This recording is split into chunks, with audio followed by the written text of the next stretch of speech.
recebeu o pontapé inicial na igreja de Éfeso e basicamente em todas as igrejas da Ásia. Porque o Evangelho ele vai para os gentios a partir de Paulo. E aquela pregação, aquela semente, ela foi plantada e ela cresceu, ela germinou, ela cresceu. E Éfeso se tornou uma igreja próspera. Éfeso não foi só próspera na questão espiritual, por ter sido fundada por Paulo, mas também na questão financeira, porque muitos daqueles que se converteram eram aqueles comerciantes, os próprios comerciantes que em dado momento trabalhavam no comércio, vendendo as coisas de Diana e enriqueceram às custas da idolatria. Agora são os novos crentes em Éfeso. E eles já chegam muitas vezes abastados de dinheiro. Continuam sendo comerciantes, obviamente, vão mudar de ramo da profissão, mas os irmãos sabem que comércio existe uma vastidão de áreas para se trabalhar. Por isso que eu não entendo quando, não entendo, não aceito, não admito, não concordo quando um crente diz assim: ô irmão, meu comérciozinho está tão fraquinho, eu tenho que botar uma bebidazinha para vender, eu tenho que botar um cigarrozinho para vender, porque senão eu vou. Não, isso é mentira do diabo. Já viu o crente, rapaz, está trabalhando, não porque é para si, mas quer fazer mal ao outro? Como é que pode? Então vamos lá. Os crentes, eles chegam já, se convertem com recursos. Então a igreja de Éfeso era uma igreja próspera, no sentido de ser abastada. Tudo que era necessário para que uma igreja existisse, Éfeso tinha. Tudo que era necessário para que o templo corresse bem e caminhasse bem, de acordo com a necessidade do trabalho, Éfeso tinha. Porque os próprios crentes se organizavam e valorizavam o trabalho que estavam inseridos. No âmbito espiritual, como já falei, quem começou a igreja foi Paulo. Depois os irmãos veem lá no capítulo 19, no capítulo 18. Chega um certo varão, por nome de Apolo, o qual a Bíblia diz que ele era eloquente em palavras e era um bom conhecedor das Escrituras, e é ele que dá continuidade ao trabalho de Paulo, e parece que eles se comunicavam muito bem, porque quando Paulo vai fazer menção lá na igreja de Corinto, que eles também estabeleceram, ele vai dizer: eu plantei, Apolo regou e Deus deu o crescimento. Então o trabalho de Apolo possivelmente era muito parecido com o de Paulo, e isso se comunicava muito bem, e a obra rendia, a obra se estabelecia. Apolo dá continuidade, só que Paulo vai para a viagem missionária, ele vai para Macedônia e ele volta para Éfeso. E lá em Éfeso ele faz uma coisa que ele não fez em igreja nenhuma. Ele fica, um bocado de tempo em Éfeso. Ele fica em torno de 2 a 3 anos em Éfeso. Leia aí, capítulo 20, o versículo 31. 20 e 31, por favor. De Atos. Portanto, vigiai, lembrando-vos de que durante 3 anos não cessei noite e dia mais tarde ou lágrimas da casa de Deus. Meu irmão, uma igreja 3 anos sendo doutrinada pelo apóstolo Paulo. Imagine se essa igreja não era fortificada na palavra. Imagine se essa igreja não tinha o conhecimento do Cristo ressurreto e de toda a margem do Evangelho. Porque Paulo, quando ele pregava, ele era enfático, ele dizia: eu não recebi o que eu estou dizendo, pregando a vocês de qualquer pessoa, não. Eu recebi do próprio Cristo.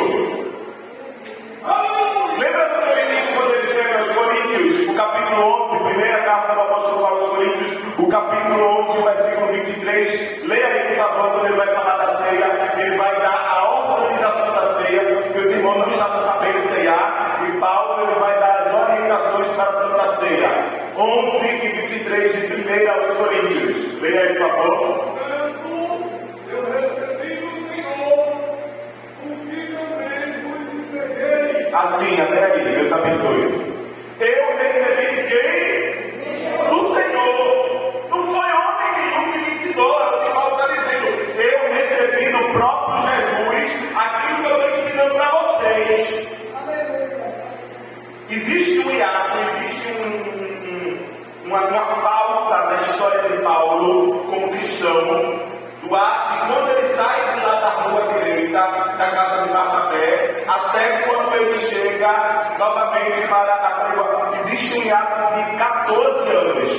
Paulo passou 14 anos sendo discipulado por Jesus. 14 anos sendo ensinado por Jesus. Então, ele vai fazer com que Éfeso esteja analisada na palavra. Eu registrei aqui que Éfeso era doutoranda em teologia. 3 anos só com Paulo. E os outros anos, irmãos, o apóstolo João. Quando Paulo sai, João chega. Diz: peguei. Agora quem vai pastorear aqui sou eu. Aí começa: filhinhos, não ameis o mundo, nem o que no mundo há. Filhinhos, sede cordiais entre vós. Lembra que eu disse que o apóstolo João, ele era muito paternal quando ele falava com o povo? Então, aquilo que Paulo ele implementou no Evangelho, agora João vai fazer o povo colocar em prática. Não coloca em prática porque João ele era muito prático, ele era muito do dia a dia, era muito da convivência eclesiástica entre os irmãos. Quando João ele é enviado para Patmos, ele estava na igreja de Éfeso. Ele tinha estado passado na igreja de Éfeso. Então, era uma igreja doutoranda em teologia. É por isso que Cristo, quando ele vai elogiar Éfeso, ele vai dizer assim: olha, eu conheço as tuas obras, eu conheço a tua paciência, eu conheço você, eu sei as tuas obras, eu sei que tu puseste à prova os que se dizem apóstolos e não são, que vocês têm conhecimento da palavra, então não tem como chegar para você e querer falar heresia, porque quando a gente conhece a palavra, a gente não é levado de volta por qualquer vento de vã, doutrina, não é. Era isso que acontecia com o Éfeso. Não era levada em roda. Tinha um excelente currículo. E tem mais. O pastor de Éfeso, quando João sai e é exilado, se a memória não me engana, quem assume é o bispo Inácio, se a memória não me engana. E ele era conhecedor da palavra e continuou no mesmo posicionamento de ensinar. Só que quando Jesus ele chega para a igreja de Éfeso, ele se apresenta da seguinte forma: Éfeso, capítulo 2, versículo 1, para eu não parafrasear, porque está bem aqui na frente. Escreve ao anjo da igreja em Éfeso: isto diz aquele que tem na mão as 7 e que anda no meio dos 7. Os irmãos lembram, a gente falou isso semana passada, o que representam as 7 estrelas e o que representa os 7 castiçais. Quem lembra? Os anjos da igreja são as 7 estrelas. Os irmãos estão afiados, graças a Deus. Os anjos das 7 igrejas são as 7 estrelas. E os castiçais são as 7 igrejas. E quando João viu, e ele aqui reforça, ele está dizendo: quem está falando com vocês sou eu, aquele que entra no meio de vocês. Sou eu, aquele que conhece vocês por dentro. Sou eu, aquele que sabe os detalhes da vida de vocês. Sou eu, aquele que não precisa de ninguém me contar quem é você. Eu sei quem é você, eu conheço você.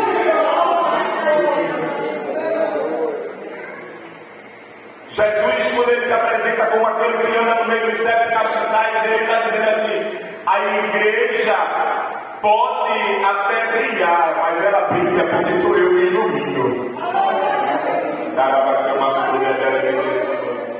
Porque eu não sei se você percebe, mas quem vem aqui não vem para ver os juntos aqui pulando e sapateando aqui na frente, não. Vem para encontrar Jesus de Nazaré. Não vem para olhar para o seu vestido bonito que você bota dia de domingo para... Não. Ele vem porque ele precisa de Jesus. E aprove o Senhor de que quando entrarem por essas portas, vejam Jesus, porque é Ele que está no meio da sua igreja. Faça o melhor que você puder fazer. Bote mesmo seu sapato mais brilhante, bote a sua roupa mais bonita, cante da melhor forma que você puder cantar no seu grupo, mas lembre-se, quem brilha aqui é Ele. Quem brilha aqui é Ele. É Ele que está no meio da igreja. O mundo olha para a igreja para ver Jesus. Os 7 castiçais apresentam a Ele como o Senhor da nossa fé.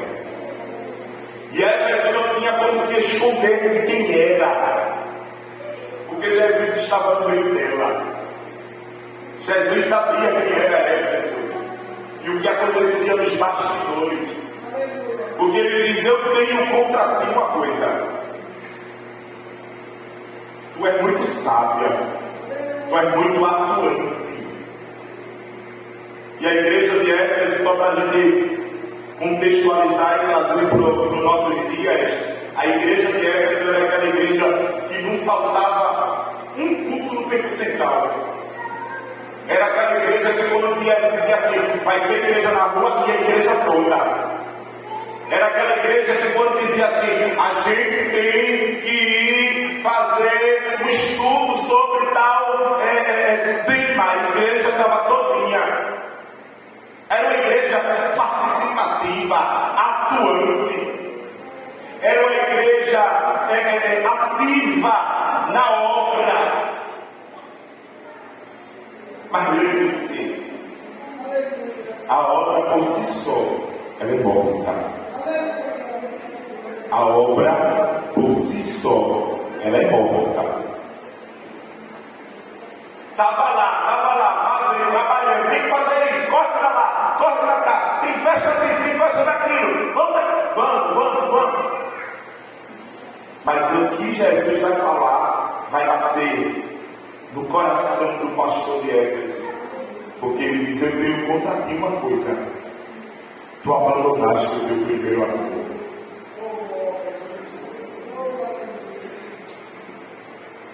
E uma igreja sem o amor é uma igreja, me permita a expressão, é uma igreja fracassada. A igreja sem amor é uma igreja fracassada.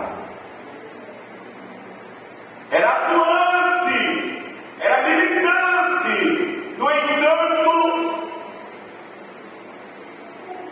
era uma igreja que não tinha o fervor do Espírito. Era uma igreja que fazia o que o pastor estava mandando.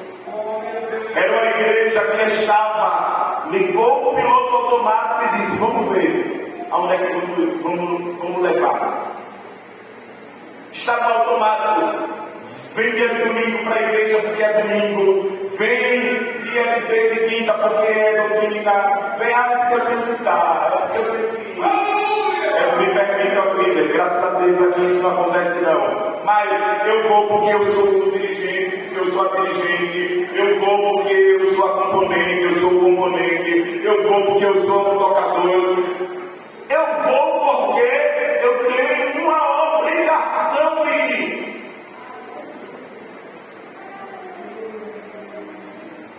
não tinha mais o fervor de servir ao Senhor com alegria e apresentar-se diante dele com um cântico, que é o que a Bíblia nos orienta. E tem mais, era uma igreja que não sentia a dor do próximo. Se alguém caísse na caminhada, ficava prostrado, porque a gente está caminhando. Se eu estou caminhando, então está tudo certo. Esse pensamento está certo ou errado? Você lembra o que foi o que o pastor fez na parábola que Jesus contou das 100 ovelhas? Deixou as 99 no aprisco e disse: eu vou voltar. Mas é uma só, mas eu vou voltar. Eu vou voltar. Essa uma é importante. Essa uma vale o meu sacrifício. Essa uma precisa de mim.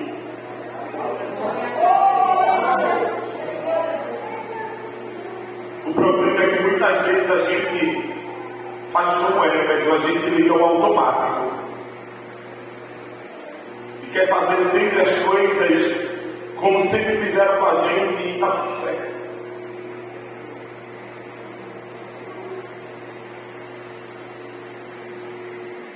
O que é andar no primeiro amor? O Salmo 51 mostra o que o salmista, o que acontece com o salmista quando ele percebe que está perdendo.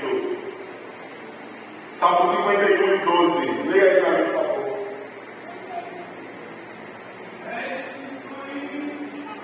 A alegria da tua salvação